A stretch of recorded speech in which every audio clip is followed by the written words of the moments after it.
poucas palavras. Um olhar sobre o mundo, a vida e a sociedade, à luz da Palavra de Deus, com Augustus Nicodemos. Começamos agora mais uma edição do nosso programa Em Poucas Palavras, agradecendo a sua preciosa audiência, recebendo as mensagens pelo WhatsApp 8117-2986, DDD 62. Obrigado pela sua participação, pastor. Eu também agradeço, Natsan, mais uma vez, é um privilégio para nós estarmos aqui, chegando aí até o seu receptor, querido ouvinte, na expectativa de que seja mais um programa abençoado em sua vida. Ramon e demais alunos do 7º semestre do Seminário Bíblico Thompson, em Vitória da Conquista, Bahia. Abraços a todos os nossos ouvintes da região. E eles estão envolvidos numa questão e querem nossa ajuda para chegarem a uma resposta coerente. E a pergunta deles certamente é uma questão que servirá para esclarecer o tema do casamento para muitos de nossos ouvintes. Fiquem atentos, a dúvida de vocês do Seminário Bíblico Thompson será o tema do programa de hoje. Pastor, eles escreveram o seguinte, abre aspas: gostaríamos que nos ajudassem em um dilema. Cremos que a nossa dúvida é bastante pertinente diante da triste realidade que vivemos. À luz das Escrituras, o que define um casamento? O contrato civil, a união estável ou seria a relação sexual? Muito bem. Eu penso que o contrato civil. Deixa eu explicar isso. O casamento, ele é de fato um contrato feito entre um homem e uma mulher perante a sociedade e diante de Deus. Então, a rigor, nós dizemos que em estados laicos, como é o caso do Brasil, onde há uma separação entre igreja e Estado, quem casa de fato é o Estado, tá certo? É o juiz que vai assinar e protocolar lá o contrato de casamento, não é? O ministro evangélico, ou o padre, ou enfim, o ministro de qualquer confissão religiosa, ele na verdade não faz o casamento. Ele, quando faz o casamento religioso com efeito civil, ele na verdade está representando o juiz. Não é? Tanto é que antes ele vai a cartório, ou então em casa mesmo ele preenche aqueles documentos todos, ele age ali como juiz naquele momento. O que a igreja faz é pedir a bênção de Deus sobre aquela união. E é isso que deveria ser feito, tá certo? Mas a rigor o casamento ele está ligado à instituição civil. Por que eu digo isso? Porque o casamento, de acordo com a Bíblia, antecede religião. Nathan, porque veja só a sequência. Lá no livro de Gênesis, Deus criou o homem, criou a mulher e disse que eles deveriam crescer e multiplicar-se e que seriam uma só carne. Depois disso é que veio o pecado, eles caíram, e aí então é que entra o conceito de religião, porque religião é exatamente todo o processo pelo qual o homem se religa a Deus, né? Religião do latim religare, né? Sim. Então você vê que na sequência a religião ela é depois do casamento. Portanto, o casamento é uma instituição de Deus para toda a raça humana. Independente se é cristão, se é ateu, qualquer que seja a religião ou o credo que professa, ou a cultura que está inserido, não é? Esse é o plano de Deus para a humanidade como um todo. Por isso, as igrejas elas podem apenas invocar a bênção de Deus sobre o casamento e não é a igreja que faz isso. Agora, em situações em que igreja e Estado se confundem, como era, por exemplo, o caso do Israel no Antigo Testamento, então a situação é um pouquinho diferente. Vamos tomar o caso de Abraão, por exemplo. Abraão era patriarca, ele era o representante supremo da tribo, não é? E era também o líder espiritual. Igreja e Estado estavam unidos, então Abraão podia fazer casamentos, né?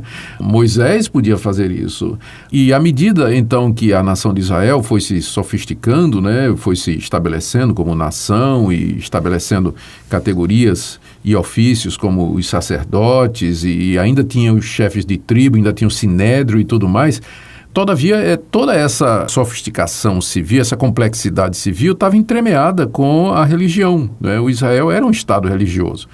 Por isso que você vai encontrar o que parece ser uma confusão das duas coisas no Antigo Testamento, quando, na verdade, era por conta dessa relação igreja e Estado. Deixa eu tentar explicar melhor. Da seguinte maneira, quando alguém se casava em Israel, aquela cerimônia podia ser feita diante do líder da tribo, podia ser feita diante do profeta, podia ser feita diante do juiz, porque eles eram, talvez a exceção do profeta, mas eles eram, por um lado, estavam com um pé no Estado, por outro lado, eles eram também líderes religiosos. Deixa eu pensar aqui num caso que é bastante discutido e conhecido, que é o casamento de Isaac e Rebeca. Eu ia citar exatamente isso aí. O pessoal entende muito mal essa passagem, porque o que é que eles dizem lá? Que quando Rebeca veio, Isaac olhou para ela, não é? Ela desceu do animal, não é? Apeou-se, e aí Isaac a levou para a tenda, que era da sua mãe, e a possuiu, e ela foi sua mulher. Estão dizendo que o casamento se resumiu naquilo ali. O que é um engano. É só você ler antes a história toda e você vai ver o que é que aconteceu. O Abraão chamou o seu servo, deu uma procuração para ele, tá certo? E disse, vai buscar a esposa de Isaac. Ele chega lá na terra lá da Rebeca, conversa com o pai e diz assim, olha, eu estou aqui representando Abrão, eu vim buscar uma noiva para o filho dele, Isaac, que é o herdeiro dele, encontrei aqui a Rebeca lá no poço, já dei para ela aqui um presente, não é? E eu quero a permissão dela. E aí eles perguntam para ela, você quer ir com esse homem? Ela diz, sim, os votos, né? Se aceita esse homem como legítimo. Você quer ir com esse homem? Ele estava ali representando o Isaac, né? Sim. Então teve toda uma cerimônia, né, em que o líder, o chefe do clã, né, que portanto tinha autoridade civil, deu o consentimento. Ele não sequestrou ela ali no poço e levou embora? Não. Ele foi primeiro resolver as questões legais, né, pegar a autorização, trazer o dote, o presente, e esclarecer e ter o consentimento da sociedade civil. E então, quando Rebeca vem para se encontrar com Isaac, já é a mulher dele, já é a esposa dele, né, já estava tudo papel passado. Ali foi só a lua de mel. Exatamente, a consumação daquilo que já estava resolvido. Então, por esse motivo, tem até eu escrevi um artigo sobre isso, né? Se o ouvinte tiver mais interesse, é só procurar na internet, procura Isaac, Rebeca e o meu nome é Augustus, né? Tenho quase certeza que vai cair bem em cima desse artigo onde eu trato do casamento desses dois, que o pessoal usa às vezes de maneira errada. Então, Nadson, eu entendo que o que faz o casamento é de fato o contrato, é o compromisso, é o juramento, é o sim, tá certo? E a relação sexual é a consumação disso aí, apenas. Mas só a relação sexual em si não se constitui casamento. E morar junto também não se constitui casamento. Como que é a sociedade hoje, né? Exatamente. A união civil, ela é apenas para efeito de herança, efeito de bens, de direitos diante da lei brasileira de pessoas que vivem juntas há um determinado tempo. Mas não é substituto para o casamento. A própria lei brasileira faz a distinção entre casamento e união civil. Talvez a questão da união estável seria mais no sentido de proteger aquelas pessoas que passaram muitos anos vivendo com alguém e de repente é abandonado. A ideia é exatamente essa, que ela tem o mesmo direito como se estivesse casada, mas isso não torna a união em casamento. Sim. É interessante, pastor, porque há também a questão da Igreja Católica que coloca o casamento como um sacramento aí nesse caso. Isso, para mim, carece de fundamento bíblico, né? O sacramento seria, o próprio nome está dizendo, né? É um selo através do qual viria a bênção de Deus. Então, a Igreja Católica tem 7 sacramentos, né? E o matrimônio é um deles. Considerar o casamento como um sacramento, para mim, extrapola o que a palavra de Deus diz. Casamento é coisa séria, é feita diante de Deus. Deus odeia o divórcio, mas não chega a ponto de ser considerado um meio de graça ou caminho de bênção, né? Assim, misticamente, como se Deus abençoasse ou concedesse uma bênção especial ao fato de que a pessoa é casada, né? Pelo fato de ser casada. Então, esse conceito de sacramental, né? de casamento na Igreja Católica, ele carece de fundamentação bíblica. Eu estou perguntando porque talvez seja alguma discussão dessa questão aí do pessoal, porque parece que a Igreja Católica, ela casa se o camarada tem aí, divorcia, o que é errado, obviamente. Sim. nos cartórios e diante do juiz, parece que é preciso que o Papa libere, né? Mande uma carta lá, sei lá. Pois é. Bom, nós ficamos por aqui no programa de hoje. E você tendo aí mais perguntas, pode mandar para o WhatsApp nosso 62 81 17 29 86. Uma música tocando e já a gente volta.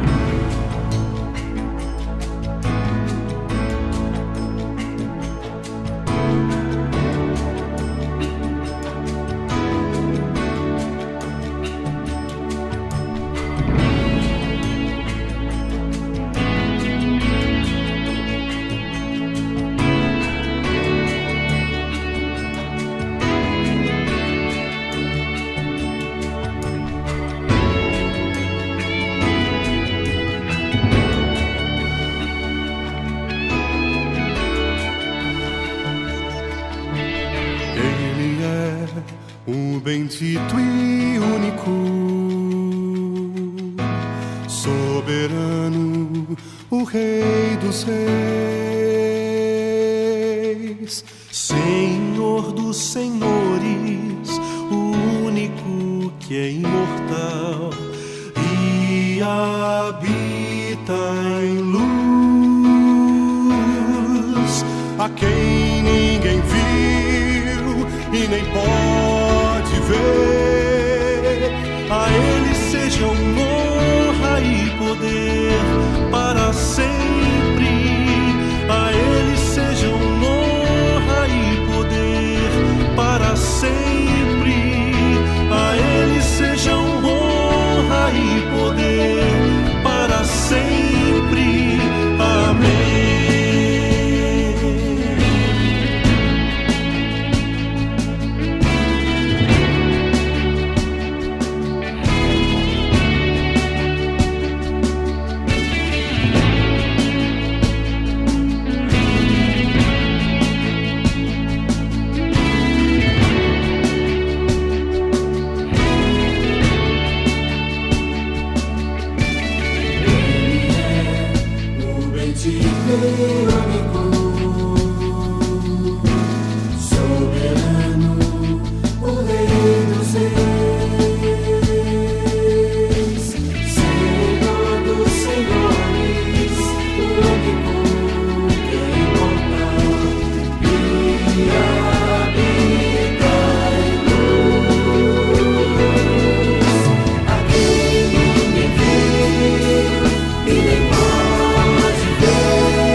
Sejam honra e poder para sempre.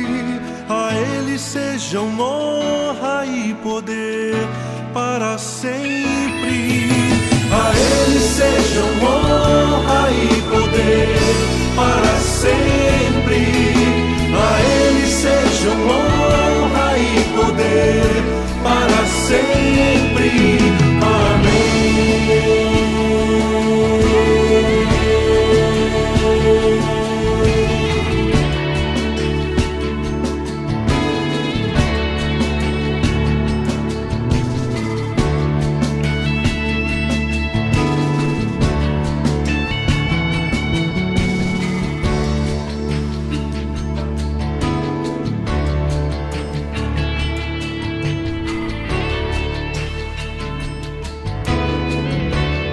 Chegamos ao final de mais uma edição do programa Em Poucas Palavras, agradecendo a sua audiência.